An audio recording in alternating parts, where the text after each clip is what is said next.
تیمم کا مسنون طریقہ۔ تیمم میں 3 فرض ہیں۔ نیت، تو اگر کسی نے ہاتھ مٹی پہ مار کر منہ اور ہاتھ پر پھیر لیا اور نیت نہ کی تو تیمم نہ ہوگا۔ سارے منہ پر ہاتھ پھیرنا، اس طرح کہ کوئی حصہ باقی نہ رہ جائے۔ اگر بال برابر بھی کوئی جگہ رہ گئی تو تیمم نہ ہوگا۔ دونوں ہاتھوں کا کہنیوں سمیت مسح کرنا، اس میں یہ بھی خیال رہے کہ ذرہ برابر جگہ باقی نہ رہ جائے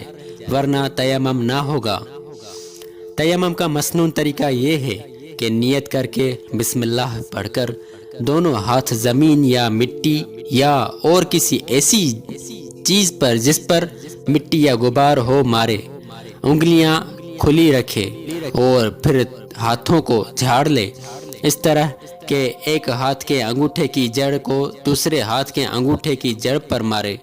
نہ اس طرح کہ تالی کی سی آواز نکلے، اور پھر دونوں ہاتھ منہ پر پھیرے، پھر دوبارہ یوں ہی کرے اور پہلے داہنے ہاتھ کا مسح کرے پھر بائیں ہاتھ کا، اس طرح کہ بائیں ہاتھ کے انگوٹھے کے علاوہ 4 انگلیوں کا پیٹ داہنے ہاتھ کی پشت پر رکھے اور انگلیوں کے سرے سے کہنیوں تک لے جائے، اور پھر وہاں سے بائیں ہاتھ کی ہتھیلی سے داہنے ہاتھ کے پیٹ کو چھوتی ہوئی گھٹے تک لائے اور بائیں انگوٹھے کے پیٹ سے داہنے انگوٹھے کی پشت کا مسح کرے، یوں ہی داہنے ہاتھ سے بائیں کا مسح کرے۔